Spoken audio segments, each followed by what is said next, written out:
네, 안녕하세요. 길버트입니다. 오랜만에 뵙는데요.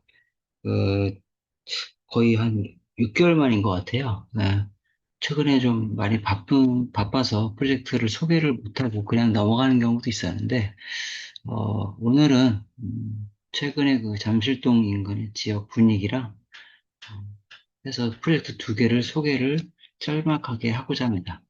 네, 먼저, 음, 그동안 진행했던 프로젝트 리뷰를 좀 간략하게 한번 해보고요. 그리고 최근의 시장 상황에 대해서 간단하게 한번 검토해 보고자 합니다. 그리고 잠실동과 삼전동, 석촌동 지역의 어떤 최근 상황들을 좀 공유해 드리고, 프로젝트 두 개, 유망 물건을 간략하게 소개를 하고, 상담 연락처를 한번 남겨보도록 하겠습니다.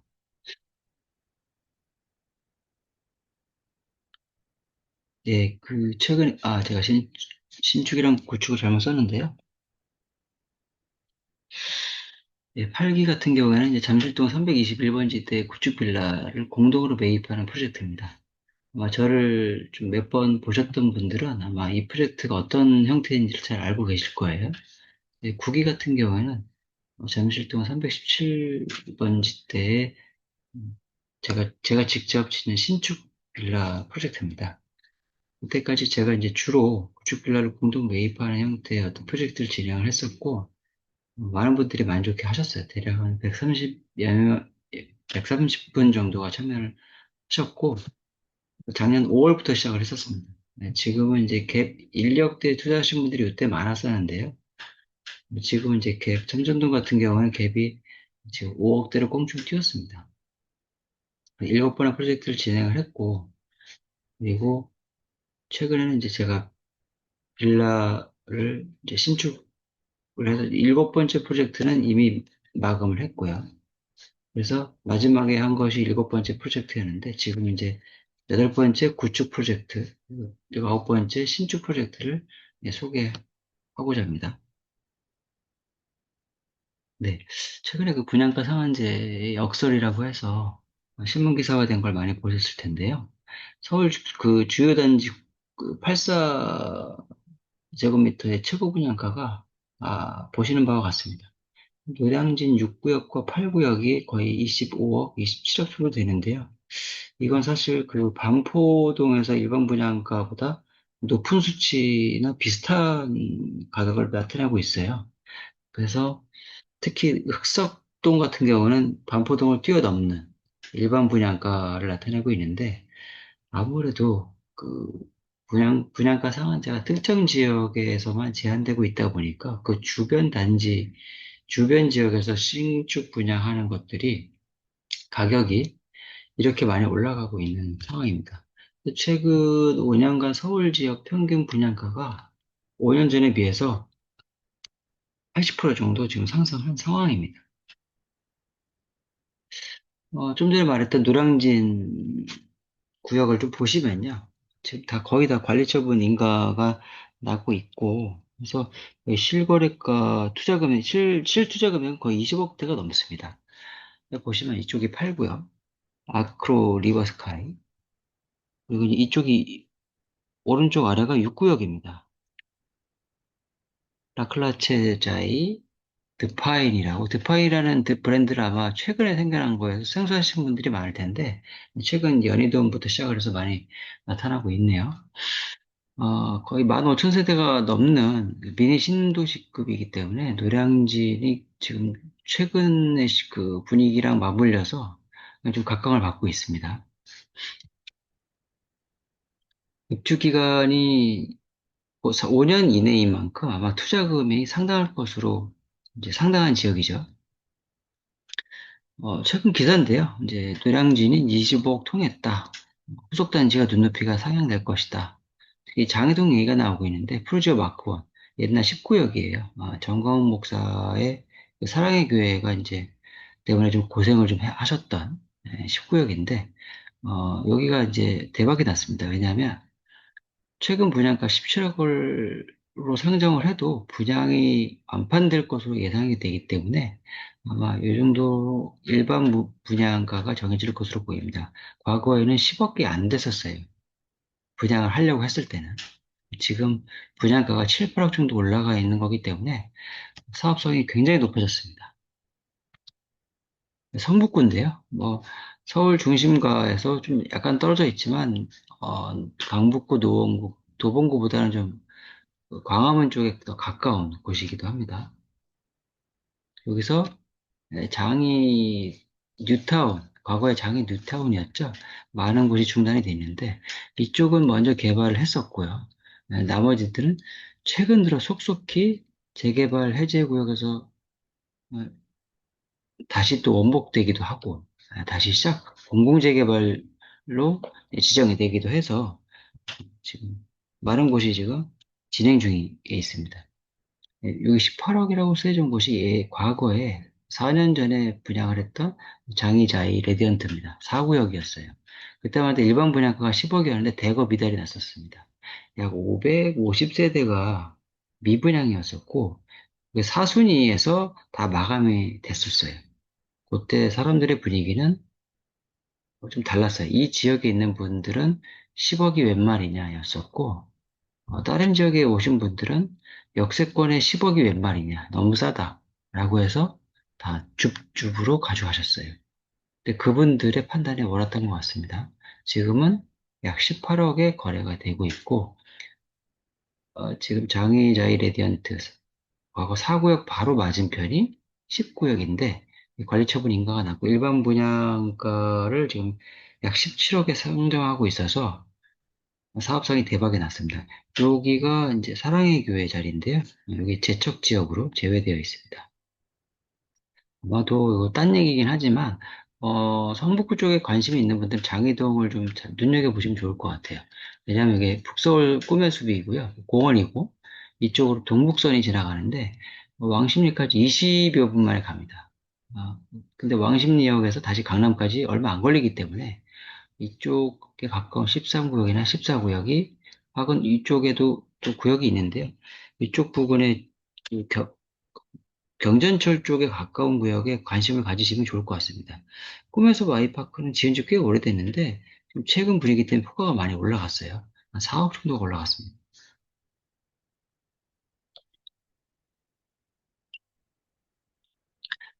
네. 분양가 상한제가 이렇게 역설적으로 다가오다 보니까 아파트가 오르니까 빌라도 덩달아 오르고 있습니다. 흑사 9구역의 최근 거래 사례를 이제 보여드릴 텐데요. 대지 지분이 10평. 이제 건물 값어치는 거의 없으니까 대지 지분으로 주로 이제 비교 견적을 내죠. 대지 지분 5평짜리 빌라. 근데 감정가는 12억 6억이었어요. 평당 1억 2천이었죠.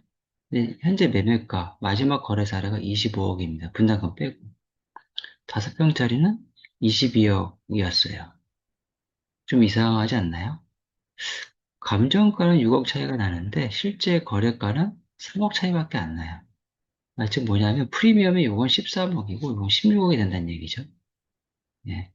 대집을 적을수록 절대 가격이 같기 때문에 상대적으로 프리미엄이 더 붙습니다.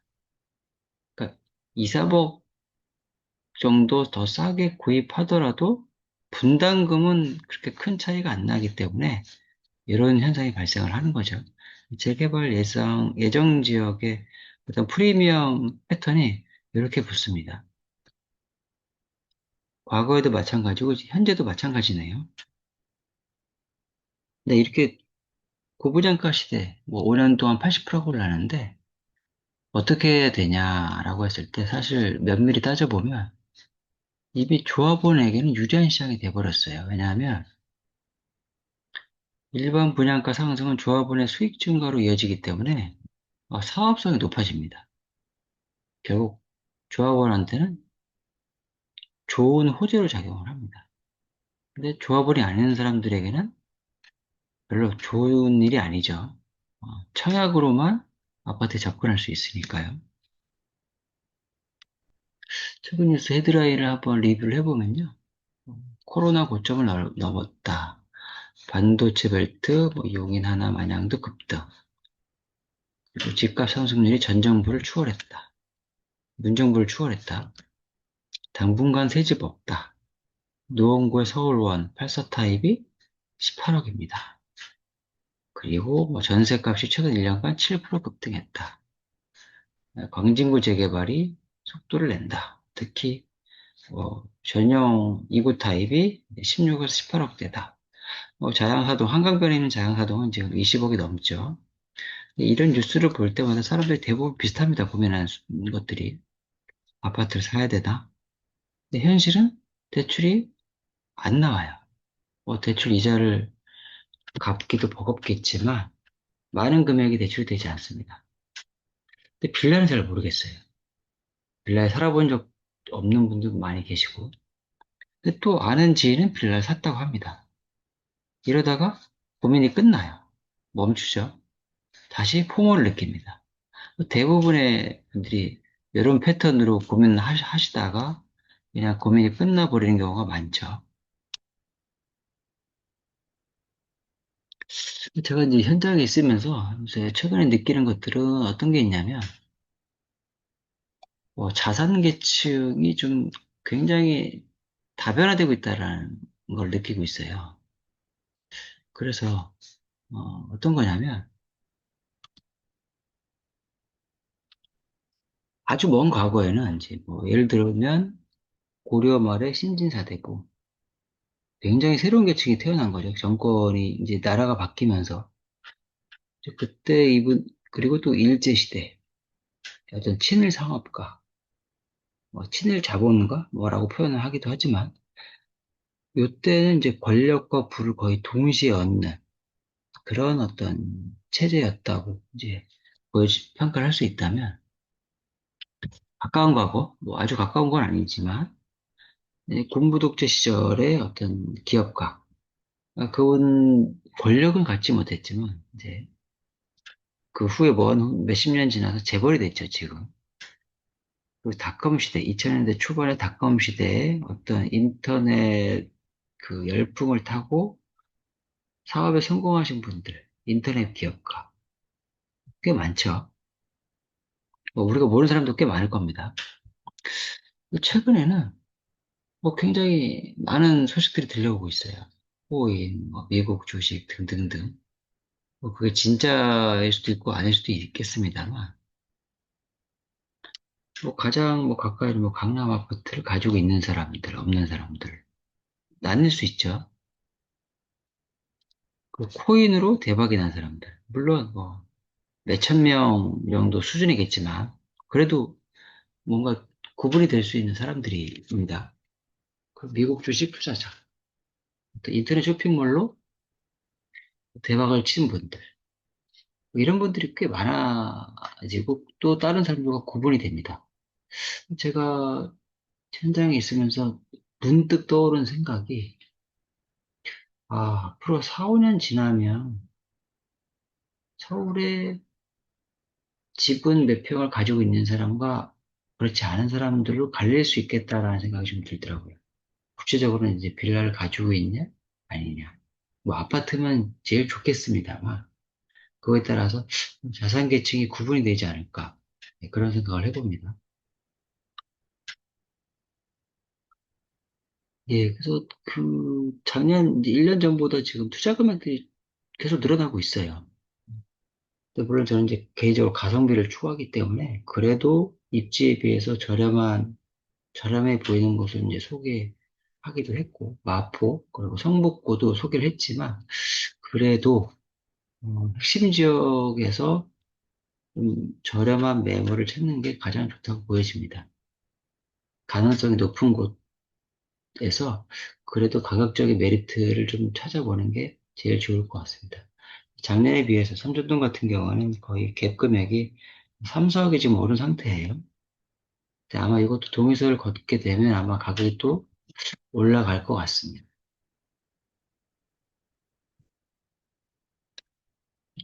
참고로 관리처분 인가가 나고 4, 5년 안에 입주하는 곳들은 투자 금액이 거의 20억이 넘어갑니다. 노량진 같은 곳이 대표적이고 흑석동도 마찬가지고요. 근데 그런데 투자를 하기에는 일반인들은 굉장히 못 쳐다보죠, 사실. 그래서 제가 초기 투자, 극초기 같은 경우는 사실 뭐 대부분 극초기이긴 합니다만, 그래도 약간의 가격이 올라간다는 거는, 투자자에 의해서 검증이 어느 정도 돼가고 있다라는 거기 때문에 상대적으로 3억대에서 투자하는 게 제일 그래도, 가성비가 좋지 않나. 그런 생각을 합니다. 네. 오늘 소개할 그 잠실 본동, 그리고 이쪽에 삼전동, 그리고 이쪽은 석촌동입니다. 어, 주로 하단 쪽에서 속도가 좀 빠른데요. 삼전동 같은 경우에는 이제 원래 사실은 1, 2, 3번이 빅3였습니다. 최근에. 2번이 SH 모아타운으로 선정이 되면서 넘버 원이 돼버렸어요. 가격이 제일 높습니다. 갭 금액은 7억에서 한 9억 정도 되고요. 예, 이쪽 삼전동 하단 같은 경우는 갭 금액이 5억 정도. 여기는 3억에서 5억 정도. 거의 어깨를 나란히 하고 있어요. 하고 있어요. 예전엔 이 지역이 제일 비쌌었어요. 이 잠실권동 하단이. 위치가 굉장히 좋죠. 근데 이 잠실동 하단에서도 여기는 상대적으로 좀 쌌었는데 선정이 되면서 제일 비싸졌습니다. 근데 서로 그리고 이게 3번과 4번 지역이 이제 아마 7월 이후에 동의서를 거둘 예정인데 아마 동의서를 걷게 되면 주변 지역도 계속 자극을 받게 될 것으로 저는 예상을 하고 있어요. 작년부터 이런 말씀을 드렸었고, 아마, 최근에 동영상이 몇 개 없지만, 작년 한 10개월 전에 했던 그 동영상을 보시면, 그 예상을 제가 좀 했었습니다. 삼전동 상당 같은 경우에는 최근에 추진위원회가 결정이 돼서 활동을 시작을 했어요. 네, 가격이 올라왔습니다, 이미. 네, 뭐 구체적으로 좀 살펴보면요. 왼쪽부터 오른쪽으로 이제 하단 중심으로 설명을 드리면, 잠실동 하단. 저기죠. 3억에서 5억대가 많고요. 네, 지분은 이제 평당 1억 초반에서 1억 중반 정도 됩니다.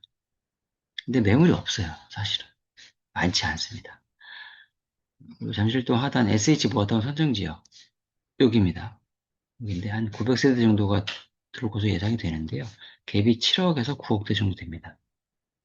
아무래도 선정지역이다 보니까, 매물도 없고, 가격은, 호가는 계속 나날이 오르고 있습니다. 여기도 조만간 아마 20억까지 가지 않을까 싶습니다. 시간이 좀 걸리겠습니다만. 한전도 하단. 좀 가끔 금매가 나오기도 합니다만, 이제 갭이 5억 이상이 넘어가고 있어요. 실거주 매물은 거의 찾기 힘들고요. 근데 매물이 부족해서 지금 거래는 정체되어 있습니다. 순전도 상단 같은 건 아까도 말씀드렸다시피 지금 추진위원회가 결성돼서 활동을 시작을 했고요. 개발 방식을 어떤 방향으로 잡을지는 잘 모르겠습니다만, 저도 한번 소유자 중에 한 명으로서 한번 가봐야 될 것 같네요. 그 석천동 하단, 여기도 삼전동 하단과 같이 동의서를 지금 진구 준비를 하고 있고요. 지금 구역계와 어떤 계획 그 설명회 했던 자료를 보면 뭐 제가 참석은 못했습니다만 용적률 500%로 지금 기획을 하고 있어요. 이게 정말 될지 잘 모르겠습니다만 된다면 완전 대박이죠.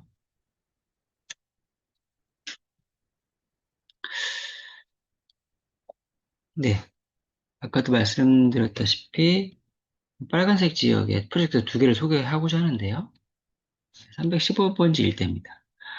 4만 5천 평방미터 대지인데, 대략. 물론 이제 입구, 뭐 도로변 부지를, 포함시킨다든지 하면, 이 면적은 늘어날 수 있고, 옆에 부지랑도 이제 같이 개발한다면 훨씬 더 늘어나겠죠. 이 부지만 먼저 살펴보면, 빨간색 부지만 살펴보면, 대략 한, 용적률에 따라 다르지만, 2천에서 2,800세대가 가능한 지역입니다. 용적률이 360%면 2000세대급으로 돼요. 근데 500%가 만약에 허용이 된다면 2800세대 정도. 저는 이제 보수적으로 2000세대 정도로 얘기를 했습니다. 노후도는 이제 추정 노후도인데 대략 한 60% 초반입니다. 추정 소유자 수는 대략 현재 한 8, 900명, 8, 900명 정도 되는 것 같아요. 이게 만약에 쪼개기가 되고, 뭐, 신축이 들어서, 물론 신축은 많이 들어서진 못하십니다만, 주인이 한 명인 건물을 쪼개기로 매각을 했을 때 분할이 다 된다면, 대략 이 정도로 전 추정을 하고 있어요. 대략 한 2, 30% 늘어나거든요. 이 지역의 특징은 모든 개발 방식이 신통만 제어가 가능합니다. 역세권이라서 그래요. 350m 이내에 들어갑니다. 삼전역 4번 출구 인근입니다. 예, 안전마진이라는 개념인데요. 제가 뭐 여러 번 한번 소개를 시켜드렸는데요. 재개발 투자를 하면서 투자금 대비 내가 얼마를 기본적으로 보수적으로 확보하고 이익을 확보하고 갈 수 있는지에 대한 질문이 안전마진입니다. 왜냐하면 현재 내가 투자하고자 하는 사업구역 내에 내일 당장 아파트가 신축되어 있다면 얼마일까와 그 현재 기준 시세고 그 시세와 내 투자금을 비교하면 그 차액이 안전마진입니다. 즉, 총 투자금이 전세보증금, 이것도 빚이죠. 내 투자금의 일부입니다. 갭 투자금, 그리고 나중에 입주할 때 내는 분담금. 이걸 합하면 총 투자금이 돼요. 근데 현재는 이것만 생각을 하죠, 일단은. 어차피 전세보증금과 분담금은 뭐 대출을 이용하는 경우가 많습니다. 그렇다고 한다면 총 투자금에 방금 말씀드렸던 보수적인 마진, 안전 마진을 더하면 현재 기준 시세가 돼요. 거꾸로 말하면 현재 기준 시세가 있다면 거기서 내 투자금을 빼면 내 마진이 됩니다. 보수적으로 마진. 미래 시세 차익은 아니고 현재 기준의 마진입니다. 보시면 잠실도 하단에 아파트가 지어진다고 했을 때 잠실 S랑 비교를 해볼게요. 입지가 좀 차이가 있죠. 근데 입지는 S가 훨씬 더 좋아 보입니다. 하지만 잠실도 하단에 지어지면 신축은 이쪽에 더 값어치가 높아요. 그래서 그 비교 포인트를 이렇게 숫자화 시킵니다. 인프라, 역세권, 연식, 커뮤니티 시설, 브랜드, 초중고 인프라. 제가 어, 개인적인 의견으로 담아서 비교를 해봤어요. LS가 36억인데 이 비교를 수치화시켜서 플러스 마이너스를 해줍니다. 43억이 나왔어요. 이 가격에 동의하시는 분도 계시겠지만 동의하지 않는 분도 계시겠죠. 얼추 이 정도 나온다고 가정을 해보면 내가 이 지역에 5평짜리를 투자를 했을 때 뭐 3억 정도 투자를 했다고 가정을 해볼게요. 나중에 감정평가를 받고 물론 이제 4, 5년 뒤에 일이니까 평당 1억 5천 정도를 예상을 했어요. 예. 이게 사업성이 좋아서 권리가액을 10억 정도로 평가를 받으면 분담금은 이 정도 될 거고, 뭐 사업 기간이 좀 길어진다면 공사비가 늘어난 공사비가 반영이 되겠죠. 그렇다고 한다면 내 총 투자금은 13억에서 최대 17억까지 가능한데, 그렇다고 한다면 이 기준 시세 43억에서 이 투자금을 빼면 안전마진이 26억에서 30억이 나옵니다. 미래 시세 차익은 반영하지 않았어요. 이게 안전마진의 개념입니다. 강북은 평균 10억 내외입니다. 안전마진이.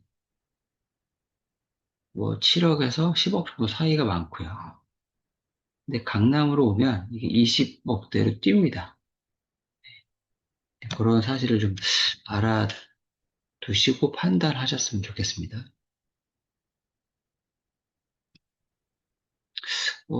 현장에서 많이 받는 질문들인데요. 대지 지분이 작으면 소형 폐업만 가능한가? 아니죠. 네, 이거는 지역의 어떤 사업지의 특성에 따라 달라지는 거지, 대지분이 작다고 소형 폐업만 가능한 건 아닙니다. 물론 이제 경쟁에서 밀릴 수는 있겠습니다만, 그 일반 분양분이 많으면 많을수록 조합원의 어떤 자유도가 올라가요. 그렇기 때문에, 어, 일반 분양분 그 버퍼가 중요한 거지, 중요한 거는 지금, 뭐, 소형 평형, 뭐 대형 평도 중요하겠습니다만, 입지에 따라 그 사업 구역의 특성에 따라 달라지는 거니까, 달라지는 거죠. 중요한 건 지분이 작냐, 이것도 중요하지만, 일단 거기 안에 들어가는 티켓 확보가 중요합니다. 예, 대지 지분이 큰 것이 좋다고 하던데, 물론 이제 돈이 많으면 당연히 큰 걸 사겠죠. 근데 재개발의 어떤 초기 투자는 시간 투자예요. 장기 투자이기 때문에 에쿼티, 자기 자본을 적게 투자해서 버티는 게 제일 중요합니다. 물론 중간에 파실 수 있겠습니다만 적게 투자하는 거에 방점을 찍어야 돼요. 그러니까 단돈 1,000만 원이라도 적게 투자하는 게 제일 좋은 방법입니다. 어, 이런 질문을 막연히 하신 분들이 계세요. 사업성이 좋을까요? 사업성이 좋으려면 입지가 좋으면 사업성이 자연스럽게 나올 수밖에 없어요. 방금 전에 말씀드렸다시피 그 기준 시세 그리고 이제 안전마진을 주변 아파트랑 비교를 할 수밖에 없기 때문에 주변 아파트가 20억인데 내 아파트가 뭐 40억이다 이렇게 나올 수는 없는 거죠. 근데 사실 사업성보다 중요한 게 사업 진행 여부입니다.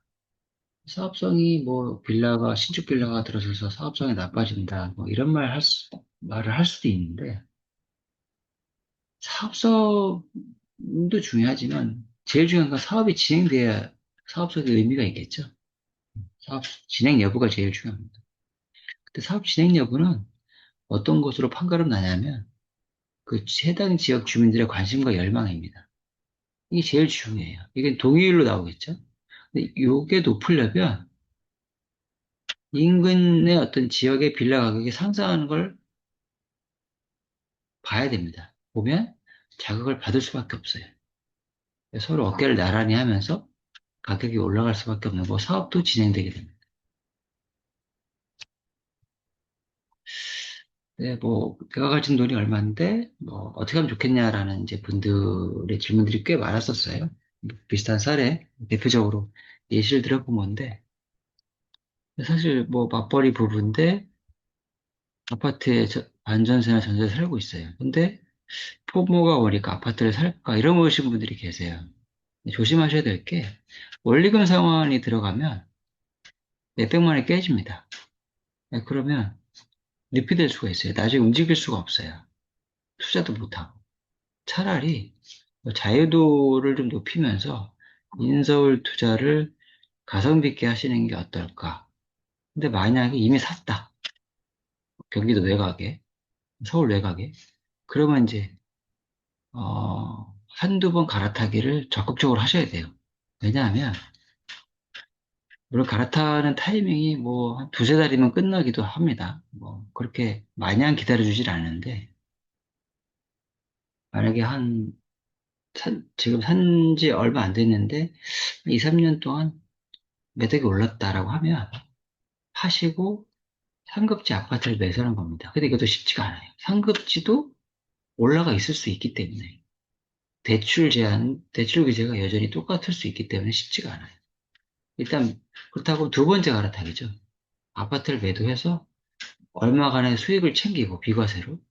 그리고 다시 그 해당 지역이나 인근 지역에서 반전세나 전세로 거주를 합니다. 그리고 인서울의 재개발 투자를 하는 거예요. 즉, 주거와 투자를 분리하는 거죠. 이런 방법을 적극적으로 고려해 볼 만합니다. 네, 개발 방식에 대한 질문들이 꽤 많았는데요. 오세훈 서울시장이 당선되면서 아마 신통과 모아타운이 각광을 받을 것으로 예상이 됩니다. 최근에 나온 민도복도 사업성이 좋아서 시장에서 관심들이 많아요. 근데 비교를 해보면요. 요 신통과 모아타운은 조합이 있어요. 그래서 12년 코스입니다. 근데 민간 도시복합 개발 혹은 공공도시복합 개발은 8년짜리 코스예요. 이게 가장 큰 차이입니다. 뭐 다른 디테일한 것들은 차이가 있겠지만 이게 가장 큰 차이고 그리고 신동 같은 경우에는 사업이 혹시라도 지지부진해질까 봐 사업성 보정을 해주고 있어요. 즉, 용적률을 상향시켜주고 있습니다. 네, 최근 기사인데요. 전셋값도 폭등하고, 그래서 경기도로 이사 갑니다. 가장 많은 곳이 고양시예요. 상대적으로 싼 지역에 많이 갈 수밖에 없겠죠. 네, 소형 신축 주택 특례인데요. 이거 이제 뭐 신축 빌라에 한정되는 특례만 이제 적어놓은 것처럼 보이지만 사실 구축 빌라도 해당이 됩니다. 소형 주택 특례라고 해요. 그래서 주택수 사립에서 제외시켜서 취득세 혜택을 받으실 수가 있어요. 그리고 양도세와 종부세, 중과배제, 합산배제가 됩니다. 여기 예시를 들어볼게요. 1주택자가 소형 신축주택을 취득했을 때 취득세 는 8.4%가 아니라 잠실 같은 경우는 8.4%인데 1.1%입니다. 그리고 그 소형 주택에 대해서는 양도세가 중과되지 않아요. 일반 세율로 갑니다. 하지만 기준 주택을 나중에 그러니까 기준 주택은 비과세 1가구 1주택 비과세는 사라집니다. 그러니까 주택수 제외가 양도세에서는 해당 사항이 없다라는 거예요. 중과만 안 될 뿐이지. 그러니까 소형 주택에 대해서만 양도세 중과가 없어진다는 겁니다. 근데 만약에 무주택자가 소형 신축주택을 취득했다라고 했을 때는 취득세 1.1%입니다. 하지만 청약은 가능해요. 왜냐? 주택수가 제외되기 때문에. 근데 종부세 합산배제, 양도세 일반세 이건 큰 의미는 없어요. 이제 이 주택이 하나일 거기 때문에. 그래서 아까 뭐 아파트를 팔아서 매덕의 수익을 얻어서 무주택자가 되면서 거주와 투자를 분리하면서 하는 그 패턴이 최근에 인기입니다. 예. 왜냐하면 규제도 심하고 사실 자본이 많지들 않죠. 대부분의 어떤 신혼부부나 젊은분들이. 그래서 소형주택 특례는 이제 구축과 신축으로 나눠지는데 요거 조건은 똑같아요. 근데 구축 빌라는 특이하게도 뭐 탁상 행정 같은데 세 번째 유상 취득부터 이제 인정을 해주고요. 다만 귀찮지만 주택임대사업자를 등록을 해야 됩니다. 승계를 받거나.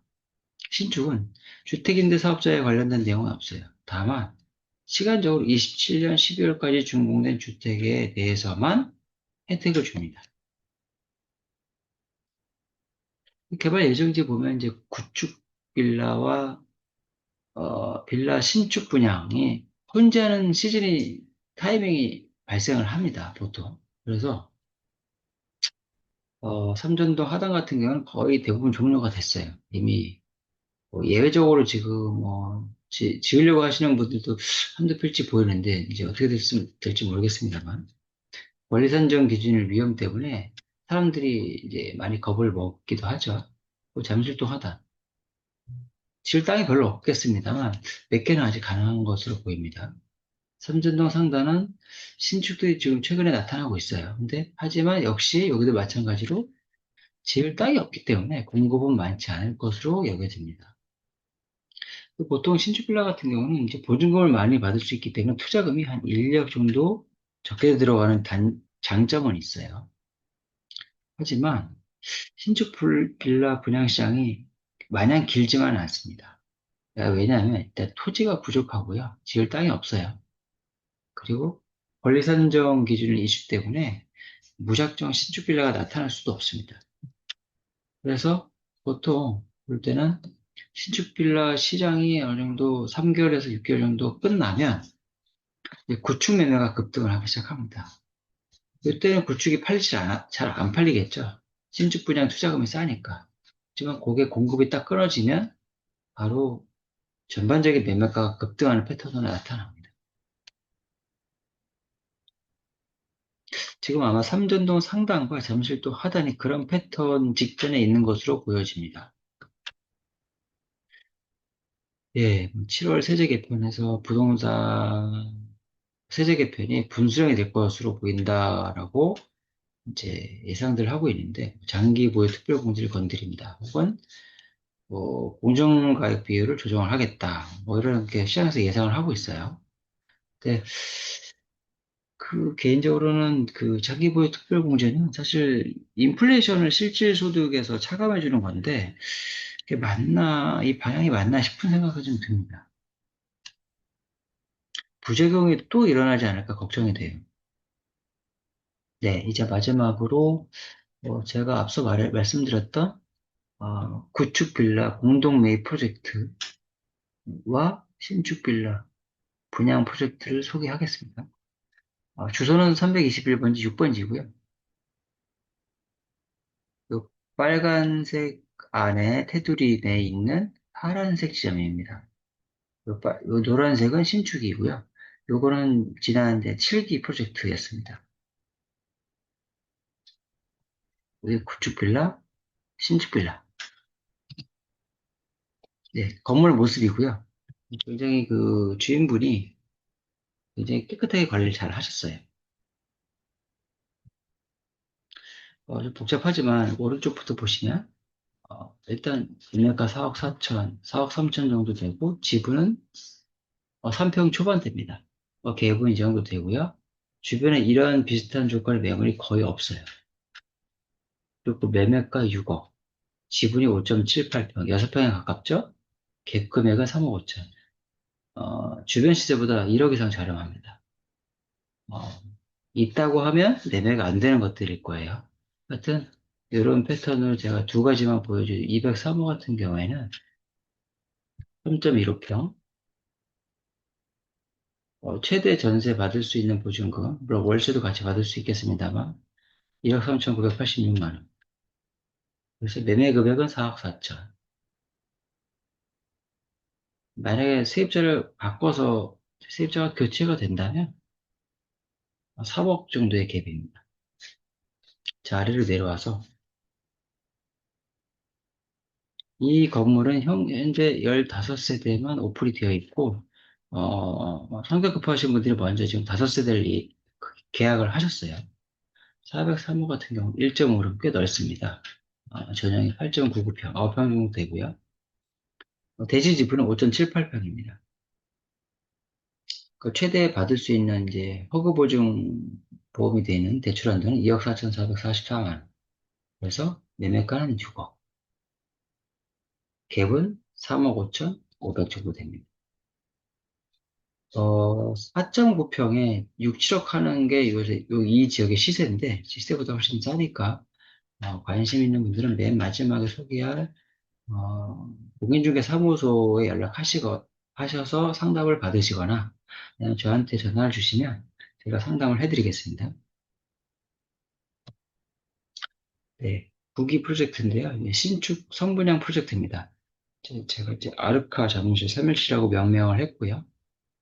제 개인적으로는 12번째 신축 빌딩입니다. 전체 세대수는 이제 이것도 15세대고요. 이미 지금 11채가 계약이 됐고, 사실 1번부터 8번까지는 이제 1.5룸 8세대가 있었는데, 거의 다 계약이 됐고, 오늘 이제 가계약금이 들어와서 2번도 이제 계약을 할 수 없는 상태가 됐고요. 대략 투자금은 3억 초반 금액이 될 것으로 보여지고, 남은 거는 원룸 4개입니다. 4층에 2개, 6층에 2개. 그래서, 대략 투자금은 이 정도 됩니다. 2억 후반, 3억 초반. 왜냐하면 예상 전세가를 써놨지만, 이건 이제 시장 상황에 따라서 변동될 수가 있기 때문에, 대략 3억 정도의 투자금으로 생각을 하시면 될 것 같습니다. 402로 보시면, 전용, 전용은 한 5점 몇 평 정도 되고요. 3.58평 대지지분. 404번은 4.16평.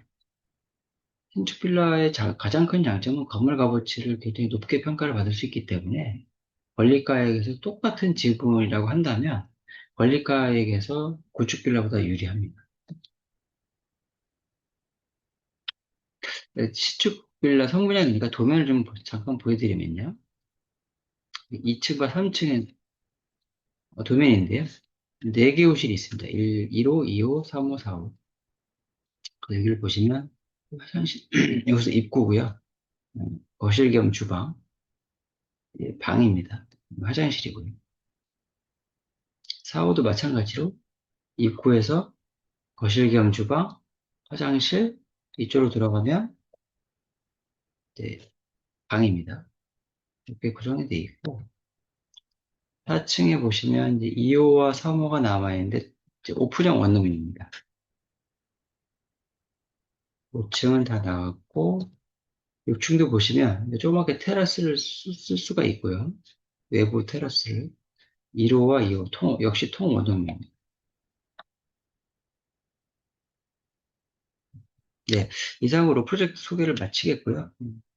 저한테 직접 문의를 주시거나 아니면 그 삼전동에 있는 제 사무실 아래층에 있는 이제 중개법인의 이제 대표 번호로 전화하셔서 상담을 요청하시거나 아니면 잠실동에 있는 프로젝트이기 때문에 이쪽 근방에 있는 잠실 마이스 공인중개사 사무소에 연락하셔가지고 상담을 받으시면 좋을 것 같습니다. 지금까지 시청해 주셔서 감사하고요. 다음에 더 좋은 프로젝트로 만나 뵙겠습니다. 감사합니다.